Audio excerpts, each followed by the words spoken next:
से बैठ जाओ, कृपया बैठ जाओ। यहाँ उपस्थित बैठ जाओ, बैठ जाओ, बैठ जाओ, अरे बैठ जाओ। उपस्थित यहाँ हमारे राज्यसभा में विपक्ष के नेता खड़गे साहब, लोकसभा के नेता अधीर रंजन जी, हमारे कांग्रेस ऑर्गेनाइजेशन के जनरल सेक्रेटरी वेणुगोपाल जी और मेरे मित्र राजस्थान के मुख्यमंत्री अशोक गहलोत जी और हमारे बहुत ही बहादुर साथी व मित्र छत्तीसगढ़ के मुख्यमंत्री बघेल जी, पूर्व मुख्यमंत्री नारायण स्वामी जी, उपस्थित सभी वर्किंग कमेटी के सदस्यगण, सांसदगण और विधायकगण और सभी प्रदेश कांग्रेस कमेटियों के अध्यक्ष व सम्मानित मंच, उपस्थित मेरे सामने बैठे सभी मेरे भाइयों और बहनों और बहादुर साथियों, देखिए आज देश किस गंभीर स्थिति में है, क्या देश के हालात हैं, उसका व्याख्यान मेरे पूर्व वक्ताओं ने अच्छी तरह से कर दिया। चाहे अशोक गहलोत जी हैं, चाहे बघेल साहब या उनसे पहले जितने साथियों ने। आज देश गंभीर परिस्थिति में है, कोई दो राय नहीं। बहुत मुद्दे हैं, क्या है? महंगाई है, बेरोजगारी है, कानून व्यवस्था है, भ्रष्टाचार आप कितने ही करोगे। लेकिन आज हम ज्वलंत दो मुद्दों की वजह से यहाँ इकट्ठे हुए। क्या? एक मुद्दा है जो एजेंसीज हैं, सरकारी एजेंसीज, जैसे सीबीआई हो, सीआईडी हो और जितने भी आपका ईडी हो, उनका राजनीतिकरण, उनको राजनीतिक हथियार समझ के जो कर रही है सरकार, उसके विरोध में, और उसी के अंतर्गत सोनिया गांधी जी को और राहुल गांधी जी को बैठा। तो उसमें तो मैं यही कहना चाहता हूं कि आज सारे समस्त कांग्रेस के साथी राहुल गांधी जी के साथ मजबूती से खड़े हैं और मजबूती से खड़े रहेंगे सोनिया जी के नेतृत्व में। लेकिन उनके साथ खड़े हैं, लेकिन ये जो कार्य हो रहा है, जिस प्रकार से एजेंसीज का मिसयूज हो रहा है, ये लोकतंत्र के हित में नहीं। देखिए, लोकतंत्र जब ही चला करता है लोकलाज हो, लोकलाज से ही लोकतंत्र चलता है, और लोकलाज नहीं रहेगी तो लोकतंत्र भी नहीं रहेगा। हम यहाँ इकट्ठे हुए हैं, लोकतंत्र को कमजोर नहीं होने देंगे, क्योंकि हमारे बुजुर्गों ने कुर्बानियां करी। स्वयं मेरे दादा और मेरे पिता जेलों में रहे, आजादी की लड़ाई लड़ी, लोकतंत्र के लिए लड़ी, आजादी के लिए लड़ी। तो भाई हम लोकतंत्र को कमजोर नहीं है।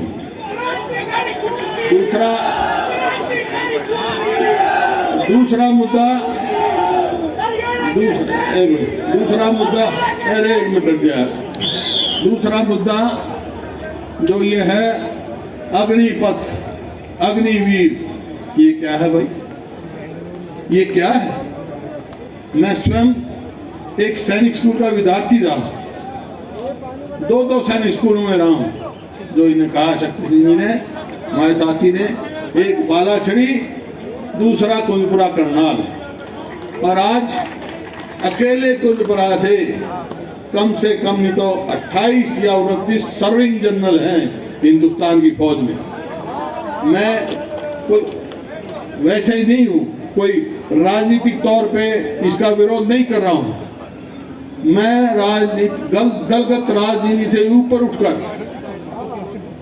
मैं समझता हूं जो ये अग्निपथ लाए हैं, जो फौज में कॉन्ट्रेक्चुअल नौकरी देने की बात कही है, ये ना देश के हित में है, ना नौजवानों के हित में है, ना फौज के हित में है।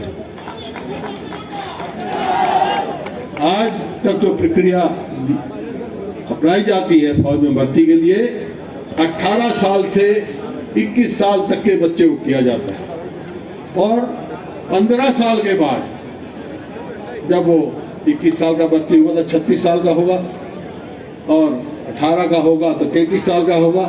33 और 36 के बीच में रिटायर होते हैं तो उनका पूरा पेंशन का अधिकार होता है, कैंटीन में जाने का है, स्वास्थ्य का है, बहुत सारे ऐसे उनको बेनिफिट मिलते हैं जो उनको मिलते हैं। लेकिन जो अब ये लेके आए हैं इस नीति में किसी का कोई अधिकार ही नहीं है। और 25 साल का ज्यादा 21 साल का भर्ती होगा तो 25 साल का घर आ जाएगा, 17.5 साल का भर्ती होगा तो भाई कितने का आ जाएगा, 21 साल का 21.5 साल का घर आ जाएगा। उसके बाद क्या करेगा?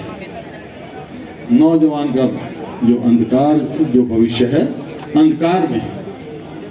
तो ये बात जो है, मैं एक ही बात आपके माध्यम से कहना चाहता हूं कि हम भारतीय सेना को कमजोर नहीं होने देंगे, ये देश के हित में।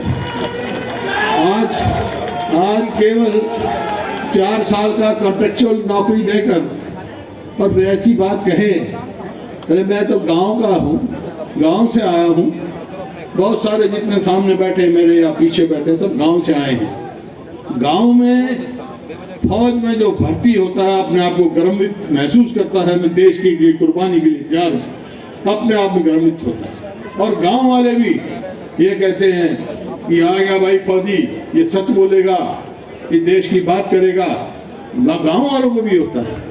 तो ऐसा जो भावना पैदा होती है जो फौज में भर्ती होता है वो देश के लिए जान कुर्बान करने के लिए हर समय तैयार रहता है। 4 साल में नहीं हो सकता, जब उसको पता है 4 साल में से 6 महीने ट्रेनिंग, 6 महीने छुट्टियां और आखिरी 1 साल में क्या होगा, उसको यही चिंता रहेगी कि मैं अगले साल तो चला जाऊंगा, मैं आगे बाहर आके क्या करूंगा। तो ये देश के हित में नहीं है। हमारे हरियाणा के बीजेपी के अध्यक्ष हैं, मैं उनका भाषण पढ़ रहा था, वो कह रहे थे देखो इजराइल से मुकाबला कर रहे थे, इजराइल में 4 साल है, इजराइल में सबको, अरे इजराइल और हिंदुस्तान का क्या मुकाबला? इजराइल में तो बेरोजगारी है ही नहीं, 80 लाख की जनता की देश है, बेरोजगारी है नहीं, तो उनको क्या है, वहां तो कोई फौज में जाना ही नहीं चाहता, गर्भवती तो छोड़ो, फौज में जाना ही नहीं चाहता क्योंकि रोजगार है उसके पास। अरे यहाँ तो फौज में जाने के लिए गर्वित होते हैं, जहाँ इतनी बड़ा देश है, इतनी जनसंख्या जिस देश की है उसमें फौज कमजोर हो, इसको देश के हित में नहीं माना जा सकता। मैं एक ही बात कहना चाहता हूं आपके माध्यम से, आखिर में 2 ही बात कहना चाहता हूं। एक तो लोकतंत्र को लो क्लास से चलाओ, तभी मजबूत होगा। और ये इन एजेंसियों का राजनीतिक हथियार के तौर पे इस्तेमाल मत करो, राजनीति करने की बहुत जगह हमारे पास। दूसरा, इस देश के युवाओं के भविष्य से खिलवाड़ मत करो, इस देश की सुरक्षा से खिलवाड़ मत करो। हाँ, मिलिट्री रिफॉर्म्स लाने आपने, लेके आओ, लेकिन कोई भी इतना बड़ा रिफॉर्म्स लाओ, जरूरत भी होती है समय समय पर, जैसे पहले पुलिस रिफॉर्म्स आए, आज मिलिट्री रिफॉर्म्स लाओ, वो लाओ जब स्टेक होल्डर से बात करो। मेरी 10 जनरलों से बात हुई है, कोई रिटायर्ड है, कोई सर्विंग है, सब इस मामले में इस बात के वो हैं, दुखी हैं, और इस देश का युवा भी इस बात से परेशान है, बहुत मायूस है। तो इसको आपके माध्यम से मैं सरकार को कहना चाहता हूं, इसको तुरंत वापस लेके अपनी कमेटी में भेजो, लोकसभा में भेजो, डिफेंस कमेटी में भेजो, उसके ऊपर पूरी चर्चा करके जब मिलिट्री रिफॉर्म्स लेके आओ। इन्हीं शब्दों के साथ देखो देश कब मजबूत रहेगा। देश मजबूत रहेगा 2 ही बातों से, और वही नारा काम देगा, जय जवान जय किसान। बहुत बहुत धन्यवाद।